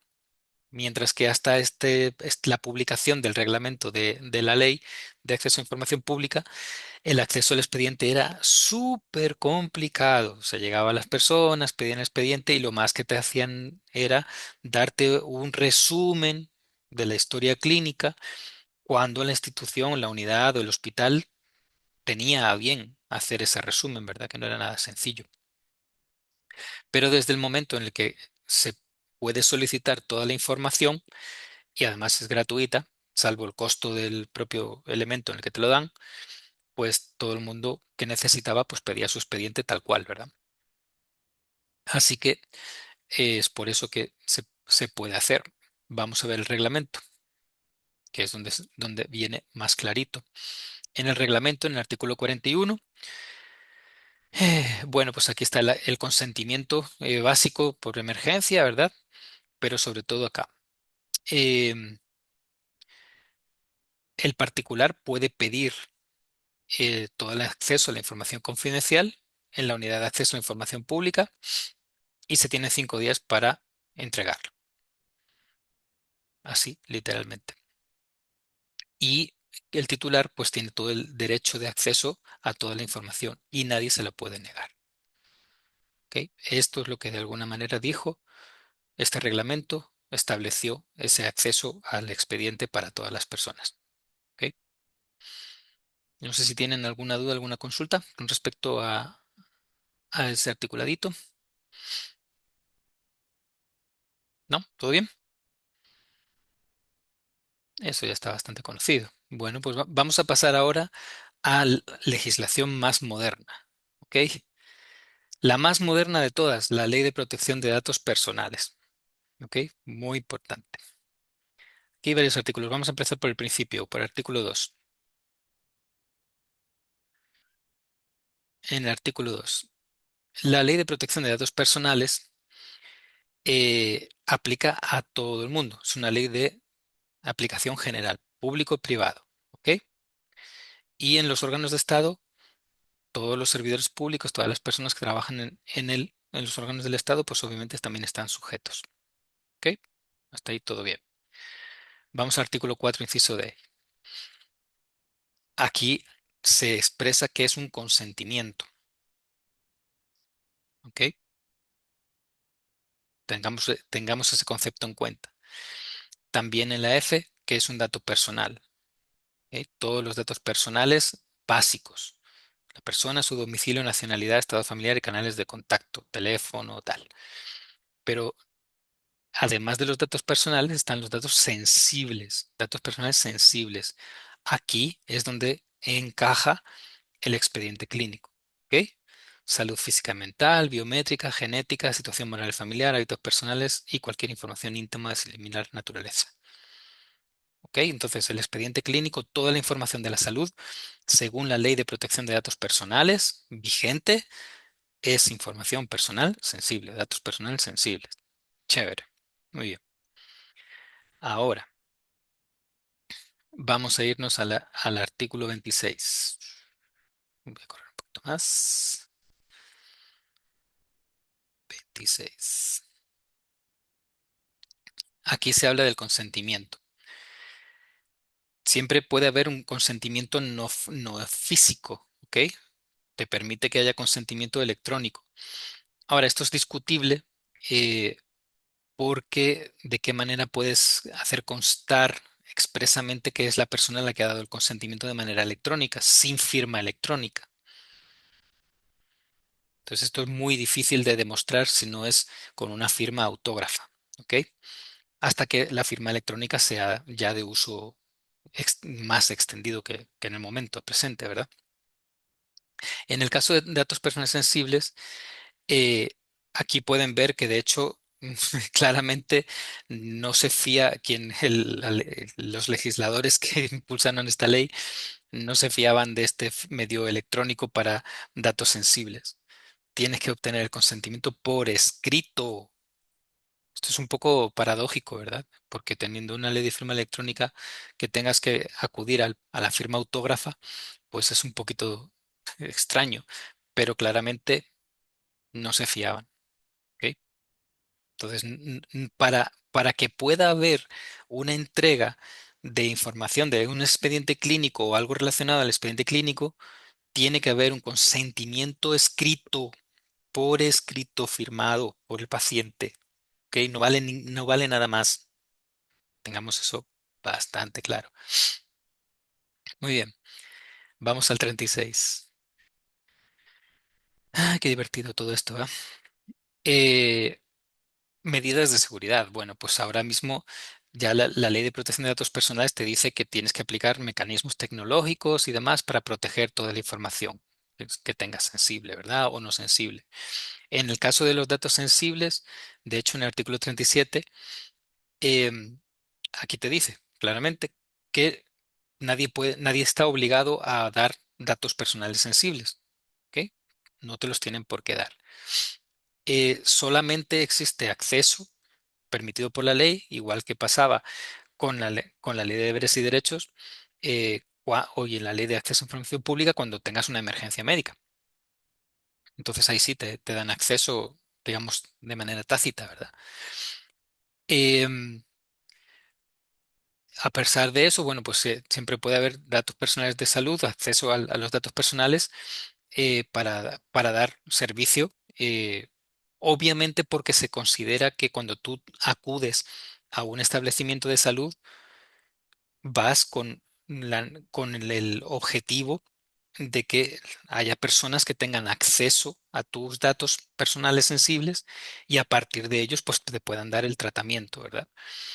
Eh, pero a partir de ahí pues es un consentimiento como implícito en la atención médica, no tiene que firmártelo, pero cualquier otro acceso tiene que haber consentimiento, ¿ok? Eso también tengámoslo un poquito claro. Vamos a ver el 39. Em, Se tiene que respetar la ley de deberes y derechos, esto está claro, ¿verdad? La normativa específica aplicable, que es la norma técnica de conformación y custodia. Esto no tiene nada en particular. La transferencia. eh, Fíjense que les contaba o les expliqué anteriormente sobre la transferencia de datos en la ley de acceso a la información pública. Pues aquí, en esta ley, en la ley de protección de datos personales, también tomaron en cuenta exactamente lo mismo. Y aquí dice que no, que tiene que haber el consentimiento y todo lo de menos y todo lo demás. Pero, pero, en el 49, por aquí abajito, tachán, se metió también la misma puerta de atrás. ¿Ok? No hay ningún problema de transferir datos personales sin consentimiento cuando haya instituciones públicas u órganos del Estado involucrados que estén haciendo sus facultades. ¿Ok? También aquí metieron otro piecito más, ¿verdad? Y es que si son terceros, o sea, si yo estoy subcontratando un servicio de atención, pues también pueden darle a ese tercero el acceso sin consentimiento. Pero claro, ahí tiene que cumplir ese tercero con todo tipo de restricciones de confidencialidad para que no haya ningún tipo de fuga de esa información por parte de ese tercero, proporcionando esos servicios. ¿Ok? Aquí es donde puede haber, bueno, de hecho en muchos países ha habido muchos litigios por terceros que estaban funcionando al margen de acuerdos de confidencialidad que contemplaran todas las restricciones que establece la Ley de Protección de Datos Personales. Y de repente pues aparecían los datos pues en bases de datos, quién sabe de dónde, ¿verdad? Y se descubría que había habido ahí una venta de datos personales.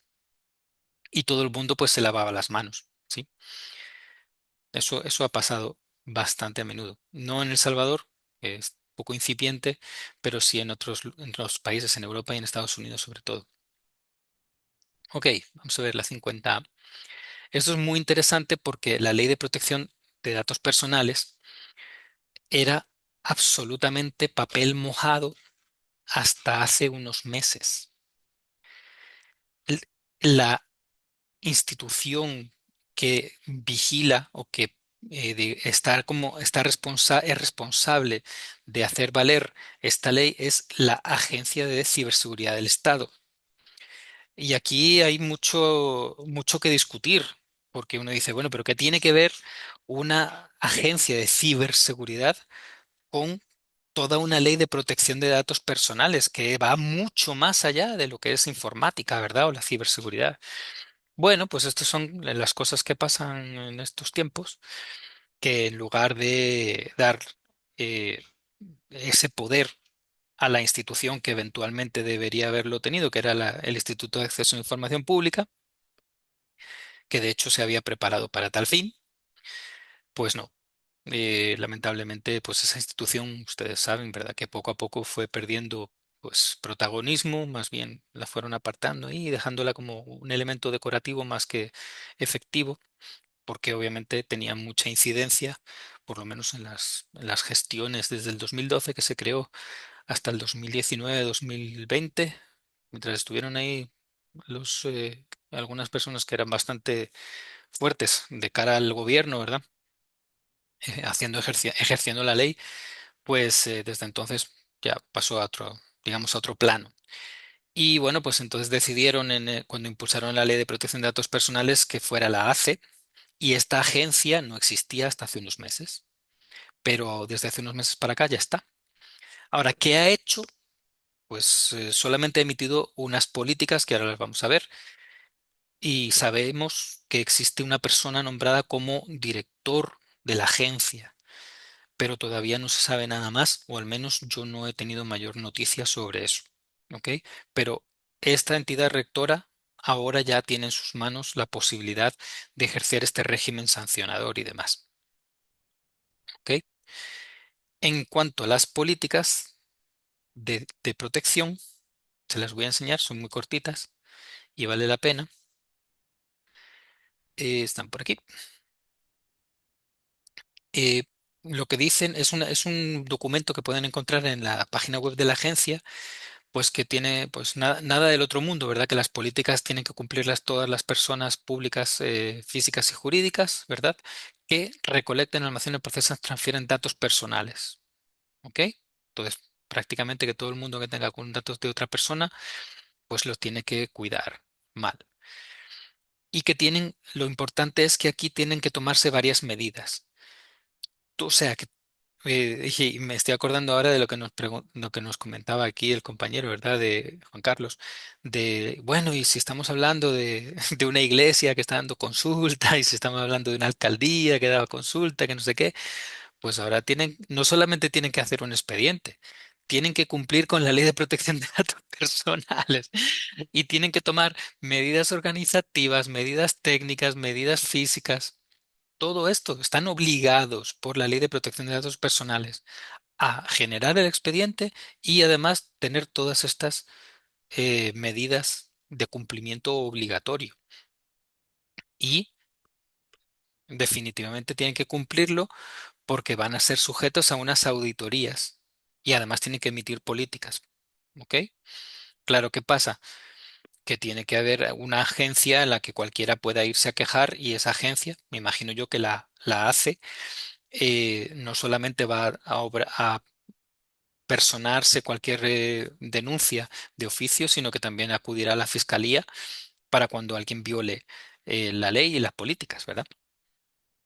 Entonces, bueno, más a mi favor, por entre comillas, a mi favor, en cuanto a que cualquiera que se ponga a dar consulta, pues tiene que tomar en cuenta todo esto. ¿Sí? Y esto, el problema de esto es que no hay nada que sea malo. O sea, todo esto es conveniente. El problema es y con qué plata. Porque tú te pones aquí así muy poético, ¿verdad? De que tienes que tener una política, que tienes que nombrar un delegado, pero cuando te pones ya a ver medidas técnicas, pues todo lo que es acceso a la información tiene que tener control de acceso. O sea, que tienes que tener un sistema que tenga todas estas medidas. O sea, que tú no puedes tener ahí una red cualquiera, tienes que tener un firewall, tienes que tener un sistema de detección de intrusos. O sea, no puedes tener lo que yo les decía, bueno, pues yo hago un expediente, pero me lo hago en Word. Sí, pero ¿y cuáles son las medidas técnicas con las que vas a controlar que nadie más que tú tiene acceso a esos documentos? ¿Tú tienes todo esto en tu casa o en tu consulta, tu clínica? ¿Te has gastado esa cantidad de plata? No. Entonces, nada de esto está mal dicho. Todo esto es muy positivo desde el punto de vista teórico, pero implementarlo es una inversión muy grande y no está al alcance de cualquiera. ¿Ok? Entonces, bueno, o sea, échenle un vistazo, sobre todo si trabajan en el sector público, pues obviamente lo tienen más en cuenta y tienen más financiamiento, ¿no? Es de suponer. En el sector privado, pues obviamente hay, digamos, empresas muy potentes que obviamente ya tienen todo esto, pero a nivel particular, pues probablemente es un poquito más complejo. Entonces, échenle un vistazo por si les interesa. Muy bien, aparte de las políticas. Vamos a hablar el otro elemento que es de competencia de la ACE, que es la Ley de Ciberseguridad. Y de nuevo, muy relacionado con esas políticas de acceso o de protección de datos personales, pues la ciberseguridad no es más que una especialidad de la protección de los datos personales cuando están en sustrato electrónico. Y bueno, pues básicamente es una ley un poco extrañita porque yo creo que tenían al principio la pretensión de que fuera aplicable a todos los sectores públicos y privados, pero por ahí hubo alguna maniobra y al final acabó reduciéndose el ámbito de aplicación al sector público. Pero yo sé que eso fue un error porque por aquí hay otro articulito. eh, Ven, la sanción muy grave, que ahora vemos qué es lo que te puede hacer que te sancionen así de grave, que son hasta $36.500, porque vean lo que pone aquí. En caso de que el infractor sea del sector privado. Se dejaron ahí que podía ser del sector privado cuando la ley no aplica al sector privado. Es que estos diputados leen lo que aprueban, lo que yo sé, ¿verdad? No en vano se ganan su apelativo. En fin, aquí está la ley. Y bueno, pues todos los sujetos, estamos hablando del sector público en principio, pues tienen que cumplir con todas estas obligaciones. Si trabaja en el sector público, léanse todas estas eh, misiones, herramientas que tienes que implementar para poder cumplir con la ley. Y claro, pues ahora ya la Agencia de Ciberseguridad, que estaba ahí como latente, pues en este capítulo de la Ley de Ciberseguridad, pues se constituye desde el punto de vista legal, aunque como les digo, no estaba realmente nombrado nadie como director de la ACE hasta hace unos pocos meses. ¿Ok? Muy bien, ya son las 7. Quiero que nos dediquemos estos últimos 15 minutitos a la ley que es más indigesta y bueno, y un poquito más, y unos 5 minutitos a la norma técnica de conformación y custodia. La ley más complicada que tenemos que manejar es la ley especial contra los delitos informáticos y conexos. ¿Ok? Y vamos a leer algunos artículos que son particularmente de aplicación para nuestras labores. Comencemos con el artículo 4. Y vamos allá. Muy bien. El artículo 4 habla sobre el acceso indebido. ¿Ok? Acceso de personas que eh, utilizan algún mecanismo para entrar a un sistema sin tener permiso. Y ya esta ley sí es súper pesada en el sentido de que cada artículo directamente te dice a qué te expones, ¿ok? Entonces, es muy importante, este acceso indebido pues está más orientado a, a personas que se dedican a, digamos, a explotar, a craquear los sistemas, ¿ok? Pero hay otro articulito, que se lo voy a enseñar por acá, que es la violación de la seguridad del sistema. En este caso, es muy importante que ustedes lean lo que dice ahí. Una persona que no tenga la autorización correspondiente y que viole el mecanismo previsto de seguridad de acceso, o sea, el usuario y la contraseña, tiene una sanción de 3 a 6 años. Y si tú induces a otra persona para que se violen esas medidas de seguridad, también tienes esa sanción. ¿Y en qué escenario se configura la aplicación de este artículo? Pues, por ejemplo, cuando yo le doy mi usuario y contraseña a otra persona. Eso es una violación de la seguridad del sistema. ¿Ok? Para que vean que efectivamente es así, no solo porque yo le digo que se puede entender de esa manera, en la norma técnica me voy a permitir adelantarles un momentito. En el artículo 63 de la norma técnica de conformación y custodia del expediente clínico, que también aplica a todos los ámbitos público y privado, dice que el uso de la identidad de otra persona para acceder al expediente clínico electrónico será considerado una violación de la seguridad del sistema de información y, por tanto, se va a someter a lo que dice la Ley Especial contra los Delitos Informáticos y Conexos. O sea, volviendo al grano, si yo le doy mi usuario y contraseña para entrar al SIS o al expediente clínico electrónico que ustedes estén usando a otra persona para que haga la consulta, para lo que sea, usted y la persona se van 3 a 6 años a la cárcel, si hay una denuncia, obviamente. ¿Ok? Y eso se lo cuento porque era una costumbre, no sé si sigue siendo así, pues que personal médico de staff así y tal, pues agarraban a los residentes y, bueno, tiempos pretéritos les dejaban el sello de hule, ¿verdad? Y para que hicieran la consulta.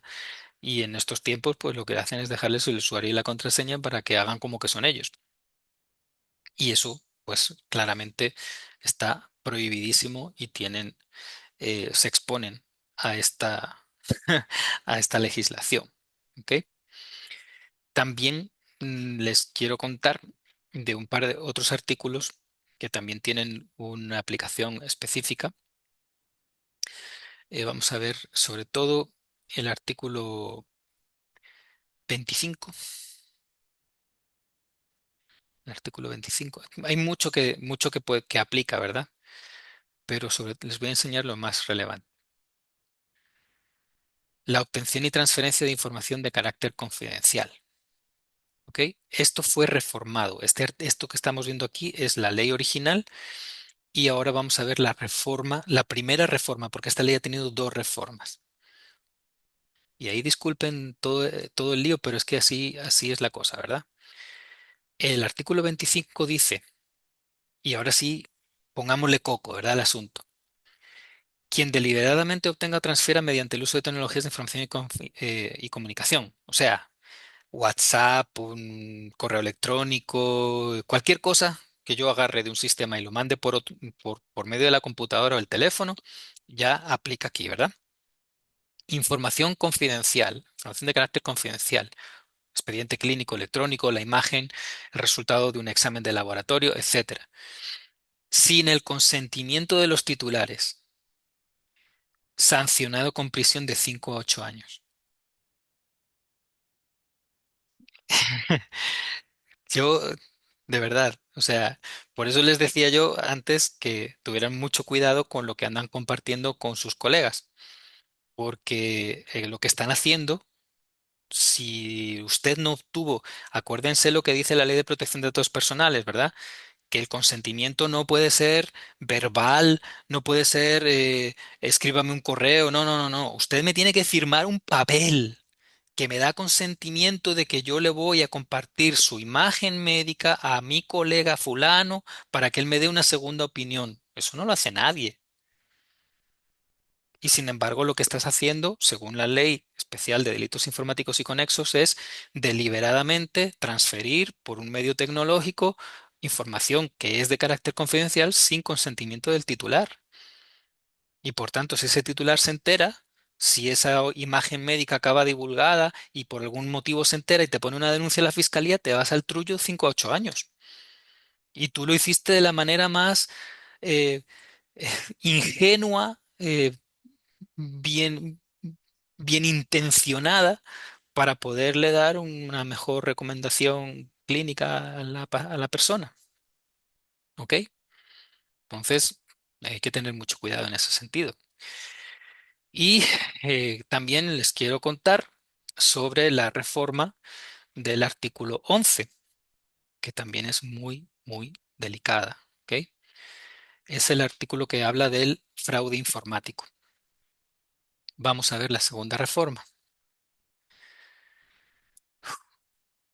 A mí estas cosas me ponen, me dan muy mal cuerpo. Dice así, eh, el, vamos a ver el inciso que agregaron, porque es el más, no sé cómo describirlo. Dice que será sancionado con prisión de 10 a 12 años, y aquí la redacción es muy importante.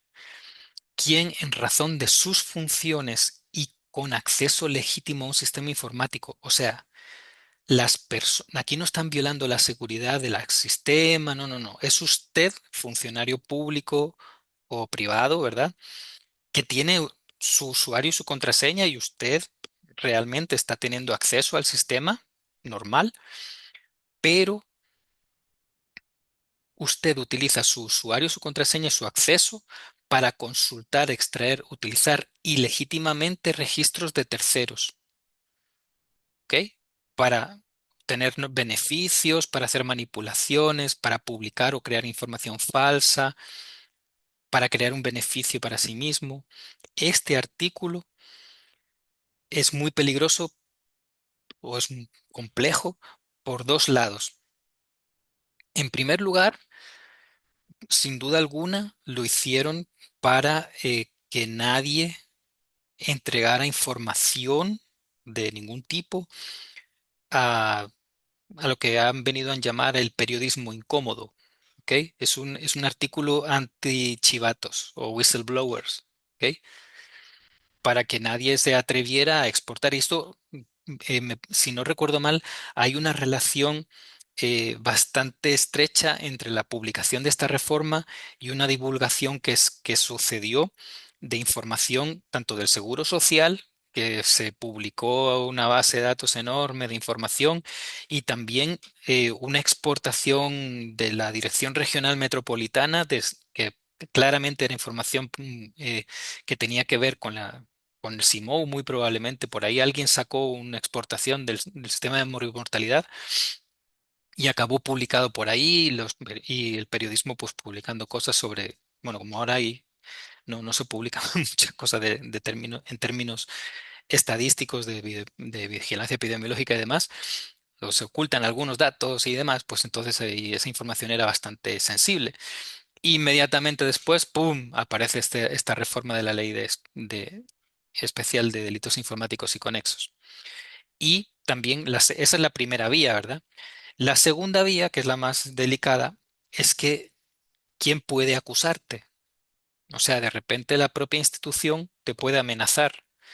Eh, si tú de repente empiezas a ser incómodo o a presentar algún tipo de problemática, cualquiera puede inventarse que tú, con tu usuario, tú mismo, agarraste información y la vas a publicar. Y de repente aparece esa información que la ha podido sacar cualquier administrador del sistema y te echan la culpa. y ya 10 a 12 años. Entonces, a mí me aflige mucho, me preocupa mucho, porque todas estas cosas que a priori parece que tienen un buen propósito, eh, pues en unas circunstancias donde la independencia judicial pues está muy puesta en duda y también las acciones de la fiscalía pues claramente dirigidas, pues esto puede ser algo bastante amenazante para cualquiera que trabaje en el sector público, sobre todo en el sector público.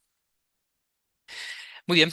Y por último, para no entretenerles más, porque ya nos comimos las horas de la clase, sí quería explicarles un poquito de la norma técnica de conformación y custodia, que es la que aplica, ¿verdad? Ya les enseñé sobre la suplantación de acceso. También es muy importante que ustedes sepan que todo sistema de expediente clínico electrónico, por la norma, dice que tiene que haber una bitácora de acceso, como ustedes pueden ver en el artículo 65, y eso es muy importante por lo que acabamos de ver.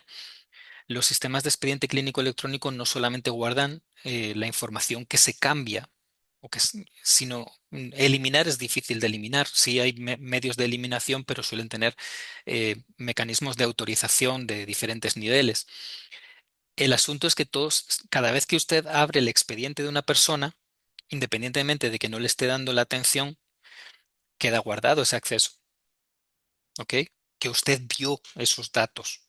Entonces, mucho cuidado con abrir los expedientes en el sistema de información cuando no sea un paciente que usted está viendo, porque eso queda guardado. Entonces, ahí aplica el artículo que acabamos de ver, ¿ok? De que usted con su usuario tuvo un acceso que eh, era legítimo al sistema, pero para un uso que no era permitido, ¿ok? Entonces, mucho cuidado porque los sistemas están, según la norma, tienen que tener una bitácora de accesos de todo tipo, ¿ok? Hay un capítulo entero de la norma que vale la pena que lo puedan revisar, todo lo que tiene que cumplirse, ¿ok? Aquí es donde se dice no se dice cómo cumplir, se dice qué hay que cumplir, que tienes que tener respaldos, que tienes que tener suficiente personal para poder administrar el expediente clínico y toda su infraestructura. eh, este capítulo 2, ¿ok? El capítulo 2 y el capítulo seguridad física, capítulo 4, ¿ok? Entonces, como les digo, la norma técnica no establece específicamente cómo se tiene que cumplir cada uno de los artículos. Eso supuestamente cada institución, cada empresa tiene que tener un lineamiento, pero sí establece muy claramente qué es lo que tiene que cumplirse para que esté bien administrado ese sistema de expediente clínico y cualquier otra cosa que tenga que ver con expediente clínico electrónico, ¿verdad? Y ya, no sé si tienen alguna duda, alguna consulta, ¿no? ¿Todo bien? Los he dejado muy asustados, asustadas. Todo claro. Lo siento, pero así está la película.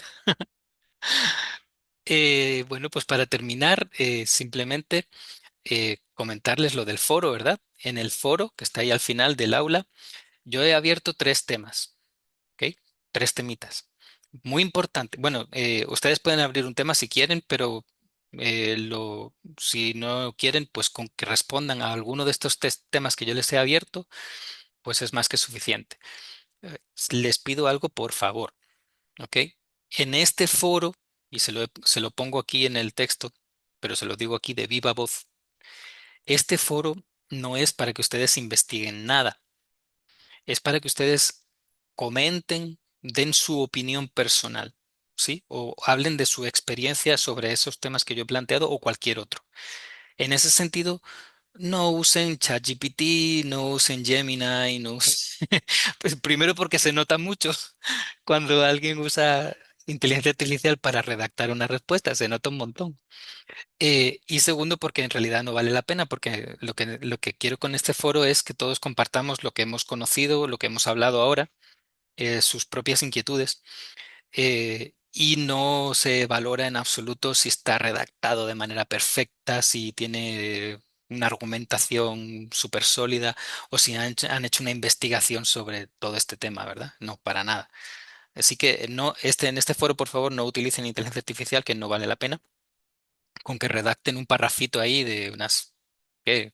100 palabras, 200 palabras, es más que suficiente para que conozcamos un poco su experiencia, su opinión sobre esto que acabamos de hablar del contexto legal de las TICs en atención a la salud. ¿Ok? Para la semana que viene sí ya les voy a decir que dónde vamos a usar inteligencia artificial. ¿De acuerdo? Sí, perfecto. ¿Todo bien? Bueno, Muchas gracias, gracias. ingeniero. Con muchísimo gusto. Gracias. Estamos pendientes. Cualquier cosita me escriben, ¿verdad? Así Ojalá. es. Muchas gracias, ingeniero. Con mucho gusto. Gracias. Cuídense mucho. Feliz fin de semana. Igualmente, feliz noche. Igual.